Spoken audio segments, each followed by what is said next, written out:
அனைவருக்கும் வணக்கம் நண்பர்களே. 2K அகாடமி நம்ம அகாடமியோடைய நேமு கல்வியில் திமிருகொள் என்பது நம்முடைய வாசகம். சரிங்களா? அதாவது டிஎன்பிஎஸ்சி குரூப் 4 எக்ஸாம் நம்ம வந்து இப்போ பார்க்கக்கூடிய வீடியோ என்பது டிஎன்பிஎஸ்சி குரூப் 4 எக்ஸாமுக்கு மட்டுமானதா சார்? கிடையாது. TNPSC group 4 exam, group 2A exam, group 2 exam, group 1 films exam, நம்ம சொல்லக்கூடிய விஷயம் வந்து டிஎன்பிஎஸ்சியில் படிக்கக்கூடிய அனைவருக்குமே பொருந்தும். குரூப் 1லேருந்து குரூப் 4 வரைக்கும் எல்லாருக்குமே பொருந்தக்கூடிய ஒரு முக்கியமான ஒரு வீடியோ தான் இது. காம்படேட்டிவ் எக்ஸாம் பொதுவாக வந்து டிஎன்பிஎஸ்சின்னு கிடையாது, ரயில்வே படிக்கிறவங்க எந்த ஒரு எக்ஸாம் படித்தாலும் சரி, காம்படேட்டிவ் எக்ஸாம் எஸ்எஸ்சி படிக்கிறவங்க எல்லாத்துக்குமே ஒரு முக்கியமான வீடியோ தான் நண்பர்களே இந்த வீடியோ. சரிங்களா? நம்ம வந்து மெயினாக வந்து நம்ம எப்பயும் போல் ஃபாலோ பண்ணுறது நம்ம குரூப் 4 குரூப் 2க்கு நம்ம கிளாஸஸ் கொடுக்கறனால நீங்கள் நல்லா கவனிங்க. சரிங்களா? எல்லாரும் ஒரு லைக் பண்ணிவிட்டு ஒரு ஹைப் கொடுத்துட்டு இந்த வீடியோவை வந்து பார்க்க ஸ்டார்ட் பண்ணுங்கள். ஸோ நண்பர்களே, இது ரொம்ப ரொம்ப ஒரு முக்கியமான வீடியோ நண்பர்களே. நம்ம வந்து என்னதான் படித்தாலும் படித்ததெல்லாம் மறந்து போய்விட்டது. சரிங்களா? இப்போ வந்து என்ன பண்ணுறோம் அப்படின்னா, நீங்கள் ஒரு 6 மாதம் படிச்சுட்டு இருப்பீங்க, ஒரு 1 இயர் படிப்பீங்க, 2 இயர்ஸ் படிப்பீங்க, ஏன் சிலர் வந்து 4 இயர்ஸ் 5 இயர்ஸ்லாம் படிச்சுட்டு இருக்கவங்க இருப்பாங்க, கண்டிப்பாக இருப்பாங்க. இல்லை ஒரு 6 மாதம் படிக்க கூட 3 மாதம் படிக்க கூட இருப்பீங்க. ஸோ இதில் என்ன சொல்ல வரேன் அப்படின்னா நண்பர்களே, என்னதான் நம்ம படித்தாலும் படித்ததெல்லாம் வந்து மறந்து போகிற மாதிரியே இருக்கும். இப்போ நீங்கள் எடுத்துக்காட்டுக்கு ஒரு 10th ஹிஸ்ட்ரி ஒரு சப்ஜெக்ட் படிச்சிருக்கீங்க, ஒரு சிலபஸ் சப்ஜெக்ட் ஒன்று படிச்சிருக்கீங்க அப்படின்னா, அந்த 10th ஹிஸ்ட்ரி சப்ஜெக்டை இப்போ ஒரு 3 வருஷம் படிக்கிறீங்க அப்படின்னா, நீங்கள் கண்டிப்பாக ஒரு வருஷத்துக்காவது நீங்கள் 3 டைம் இந்த புக்கை படிச்சிருப்பீங்க. அப்போ 3 வருஷம் படிக்கிறீங்கன்னா அந்த பாடத்தை 9 டைம் படிச்சிருப்பீங்க. சார், நான் அந்த பாடத்தை வந்து 10 முறை படிச்சிட்டேன், ஆனாலும் என் மனசில் இன்னும் நிற்கலை, அது என்ன காரணம் சார் அப்படின்னு கேட்கலாம். நான் என்ன சார் பண்ணுறது? அதுக்காக தான் நம்ம இது முக்கியமான இந்த வீடியோ. சரிங்களா? இந்த வீடியோவில் நம்ம டெஸ்ட் எப்படி போடுறது, ரிவிஷன் எப்படி பண்ணுறது, மறக்காமல் இருக்க நம்ம என்ன பண்ணுறது, அந்த 3 தான் வந்து பார்க்க போகிறோம். ரொம்ப ரொம்ப முக்கியமானதுங்க. சரிங்களா? நான் சொல்லக்கூடிய விஷயத்த நல்லா உள்வாங்கி கவனிங்க. நான் மெதுவாக சொல்லுவேன் உங்களுக்கு. சரிங்களா? அதாவது எப்படி நினைவில் வைத்துக்கொள்வது. இப்போ ஒரு சப்ஜெக்ட் நம்ம படிக்கிறோம் அப்படின்னா, எடுத்துக்காட்டுக்கு ஒரு 10th polity lesson first lesson இன்றைக்கி படிக்கிறோம். இப்போ நான் எதுவுமே படித்தது இல்லைங்க, இன்னைக்கு தான் நான் ஃபஸ்ட்டு 10th பாலிட்டி லெசனை படிக்க போகிறேன் அப்படின்னா, இன்றைக்கி காலையில் உட்காருங்க, அந்த பாலிட்டி லெசனை ஃபஸ்ட்டு படித்தா என்னை பொறுத்த வரைக்கும் நிறைய பேர் சொல்லுவாங்க 1/2 மணி நேரத்தில் படிச்சிடலாம், 1 ஹவரில் படிச்சிடலாம். அப்படிலாம் முடியவே முடியாது. குறைந்தது 2 மணி நேரம். குறைந்ததுன்னா நல்லா படிக்கிற நீங்கள் எவ்வளோ பெரிய பில்லியன் ஸ்டூடெண்ட்னாலும் அந்த சப்ஜெக்ட் நீங்கள் ஃபஸ்ட்டு படிக்கிறவங்களுக்கு 2லேருந்து 3 மணி நேரம் கண்டிப்பாக ஆகும். சரிங்களா? அதான் உண்மை. அந்த உண்மையை யாரும் வந்து நம்ம மறைக்க தேவையில்ல. அதனால் இப்போ இந்த 10th பாலிட்டியில் ஃபஸ்ட் லெசன் படிக்கிறீங்க அப்படின்னா ஒரு 2-3 ஹவர்ஸ் படிப்பீங்க. சரிங்களா? ஸோ படித்து முடிச்சுட்டு என்ன பண்ணணும் அப்படின்னா, நாளைக்கு காலையில் மறுபடியும் அதே சப்ஜெக்ட் எடுக்கணும். இப்போ எல்லாருக்கும் என்ன டவுட் இருக்குன்னா, சார் இன்றைக்கி அந்த சப்ஜெக்டை படிக்கணும், இன்றைக்கி நம்ம இதை படிக்கணும்னு ஸ்டடி பிளான் போட்டிருப்போம், நாளைக்கு இதை படிக்கணும் ஒரு ஸ்டடி பிளான் இருக்கும். அப்போ நம்ம இன்றைக்கி இந்த சப்ஜெக்டை வந்து ஃபஸ்ட் லெசன் படித்தோம்னா நாளைக்கு படிக்கும்போது அதே 2-3 ஹவர்ஸ் தான் நம்மள ஆகும். ஏன்னா ஃபஸ்ட்டு ஒரு டைம் தானே படிச்சிருக்கோம்.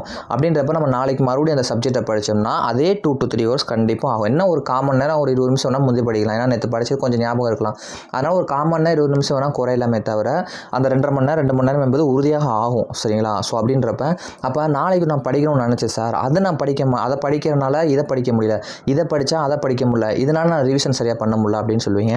அந்த தப்பை மட்டும் பண்ணாதீங்க நண்பர்களே. ஃபஸ்ட்டு என்ன பண்ணணும்னா, இன்றைக்கி ஒரு ஞாயிற்றுக்கிழமை வச்சுக்கிடுவோமே, ஞாயிற்றுக்கிழமை காலையில் ஒரு 2-3 ஹவர்ஸ் ஒரு லெசன் படிக்கிறீங்க. அது என்ன பண்ணணும்னா, திங்கட்கிழமை காலையில் அகெயின் அதே லெசனை எவ்வளோ நேரம் படித்தீங்களோ அகெயின் அதே ஒரு 10 நிமிஷம் முந்த பின்ன வேணால் குறையும், மறுபடியும் அதை வந்து நீங்கள் படிக்கணும். சரிங்களா?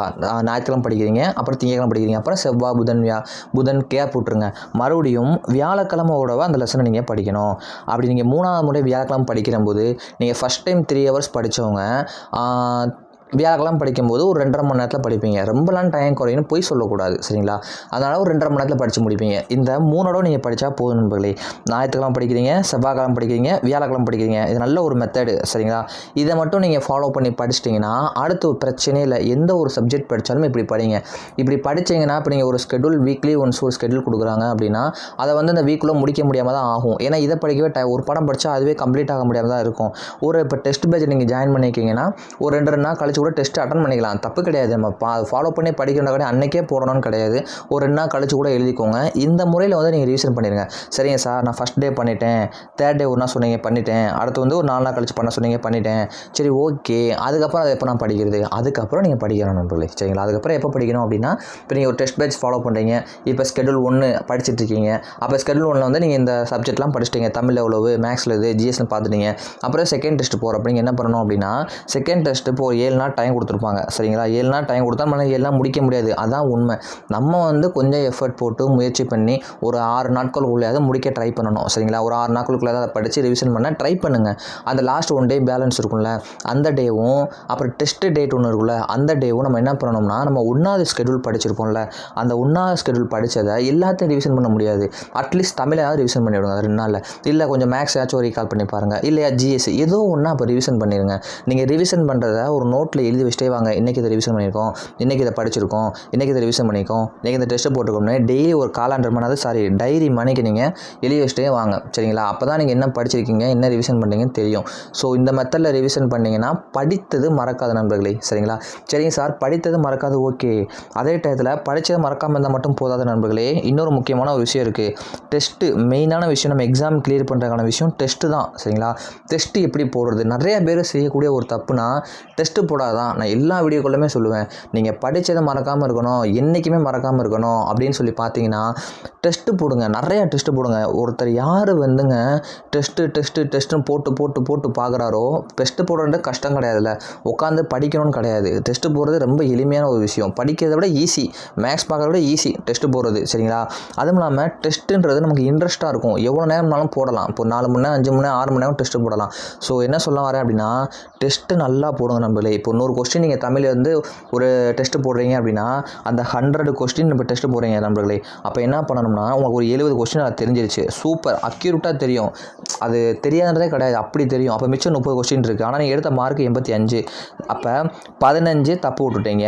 ஸோ சார், அப்போ நான் 85 மார்க் வாங்கிட்டேன், அப்போ 15 தப்பு விட்டேன். மிச்ச 15 என்னது சார்? அந்த மிச்ச 15 என்னென்னா, நீங்கள் போடும்போது அதுவா இதுவா, இந்த விடை வருமா அந்த விடை வருமா, சரி சும்மா ஏன்னு போடுவோம், விடை வரும், சரி சும்மா பின்னு போடுவோம் அப்படின்னு சொல்லி கெஸ்ஸிங்கில் போட்டிருப்பீங்க தெரியுங்களா? அந்த மாதிரி வினாக்கள் ஒரு 15 வினாக்கள் போட்டிருப்பீங்க. அப்போ நீங்கள் 85 மார்க் வாங்குறீங்கன்னா அதில் 70 தான் உங்களுடைய மார்க்கு, 15 மார்க்கு கெஸ்ஸிங்கில் போட்டு சரியாக வந்த மார்க்கு, 15 மார்க்கு தப்புன்னு வச்சுக்கிறோம். அப்போ அந்த 30 கொஸ்டின்ஸ் நீங்கள் தப்பு விட்டீங்கன்னு தான் சொல்லணும். அதை 70 தான் சார் மார்க்கு, நான் 30 தப்பு, ஏன்னா கெஸ்ஸிங்கில் போட்டது 15 கரெக்டாகி போச்சு அப்படின்னு சொல்கிறீங்க.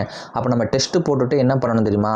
நீங்கள் ஒரு 15 கொஸ்டின் தப்பு விட்டுருக்கீங்கன்னா அந்த 15 கொஸ்டினை ஃபஸ்ட்டு எடுத்து கையில் வச்சு 1வது கொஸ்டினுக்கு என்ன ஆன்சர், ஓ இது வருது, இது நம்ம ஏன் தப்பு விட்டோம், இது நம்ம படித்து தப்பு விட்டுருக்கோமா, படித்து தப்பு விட்டோமா, இல்லை படிக்காமல் தப்பு விட்டோமா, இல்லை புக்கில் நம்ம எங்கே இருக்குன்னு நமக்கு தெரியலையா, இது புக்கில் தான் கேட்டிருக்காங்களா, இல்லை புக்கிலேருந்து கேட்கலையா, அப்போ எங்கேருந்து கேட்டிருக்காங்க, அவுட் சோர்ஸ் கேட்டிருக்காங்களா, இல்லை கவர்மெண்ட் மெட்டீரியல்லேருந்து கேட்டிருக்காங்களா, இல்லை இன்னொரு டெஸ்ட்டு கொஸ்டின் எடுத்து ப்ரீவியஸ் கொஸ்டின் வச்சுருக்காங்களா, அப்படின்றத அனாலிசிஸ் பண்ணணும்.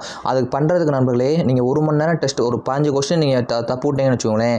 நான் படிக்கும்போது என்ன பண்ணுவேன்னு சொல்கிறேன். பொதுவாக எல்லாருமே ஒரு வெற்றி பெற்றவங்க சொல்லக்கூடிய விஷயம் இப்போலாம் கேளுங்க. நிறையா விட யூடியூப்ல எத்தனை சேனல் இருக்குது, எல்லாம் வெற்றி பெற்றவங்க சொல்கிற கேளுங்க. டெஸ்ட்டு போட்டாங்கன்னா அந்த டெஸ்ட்டை கரெக்ஷன் பண்ணுறதுக்கு 2 மணி நேரம் 3 மணி நேரம் ஆகும். 10 கொஸ்டின் தப்பு விட்டுருப்போம், அந்த 10 கொஸ்டினை கரெக்ஷன் பண்ணுறதுக்கு நான் 2 மணி நேரம் ஸ்பெண்ட் பண்ணுவேன். ஏன் தெரியுமா 2 மணி நேரம்? ஏன் சார் டெஸ்ட்டே 2 மணி நேரத்தை முடிச்சிடலாம், ஏன் அப்படின்னா அந்த கொஸ்டினை எதுக்கு தப்பு விட்டேன், ஏன் தப்பு விட்டேன், என்ன காரணம்னு சொல்லி அவ்வளோ யோசிப்பேன்.